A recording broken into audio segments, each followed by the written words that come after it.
दुनिया के 10 बड़े गुरुद्वारों में से 9 गुरुद्वारे हिंदुस्तान में हैं। दुनिया के 10 बड़े मंदिरों में 7 मंदिर हिंदुस्तान में हैं। दुनिया के 10 बड़ी मस्जिदों में से 2 मस्जिद हिंदुस्तान में हैं और दुनिया के 10 बड़े गिरजाघरों में से 1 गिरजाघर हिंदुस्तान में है। हिंदुस्तान की 140 करोड़ की आबादी को इसके लिए बधाई, मुबारकबाद। हमें इस बात पर फख्र है। आगे, दुनिया की टॉप 300 यूनिवर्सिटी में आपकी केवल 1 यूनिवर्सिटी आती है। दुनिया के टॉप 200 अस्पतालों में आप कहीं नहीं आते हो। दुनिया के टॉप 10 रेलवे नेटवर्क में हिंदुस्तान 9वें नंबर पर आता है। इसके लिए भी आपको बधाई। इसका जिम्मेदार कौन है? कोई नेता, कोई सांसद, कोई विधायक, कोई सरकार नहीं। इसके जिम्मेदार हिंदुस्तान के 140 करोड़ लोग हैं जो वोट जात पर, धर्म पर, मजहब पर, फ्री बीच पर और पैसों पर देते हैं।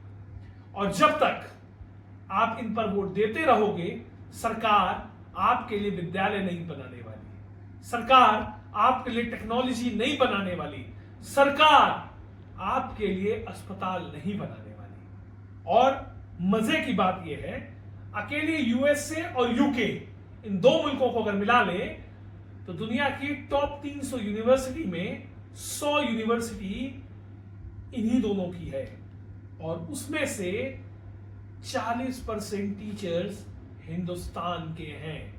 ये फक्र की बात है या शर्म की बात, ये आप सोचना।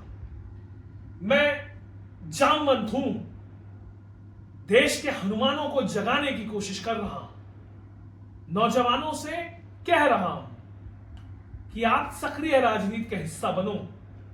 देश को आपकी जरूरत है। जब नौजवान देश की पंचायतों में बैठेगा तभी इस देश की तकदीर बदलेगी। नालंदा विश्वविद्यालय और आयुर्वेद के जनक कहे जाने वाले इस मुल्क को आज शिक्षा और स्वास्थ्य में पीछे ढकेला गया, क्योंकि हमने मांगा धर्म था, हमने मांगा मंदिर था, हमने मांगा मस्जिद था, हमने नेता से उसकी जात पर वोट दिया है। तो आपसे बस इतना आग्रह है कि इस बात को समझिए। अभी कल पटना में 4000 अभ्यर्थियों ने पुलिस की भर्ती का परीक्षा नहीं दे पाए, क्योंकि उनके पास व्यवस्था रेल की नहीं थी, साधन नहीं थी।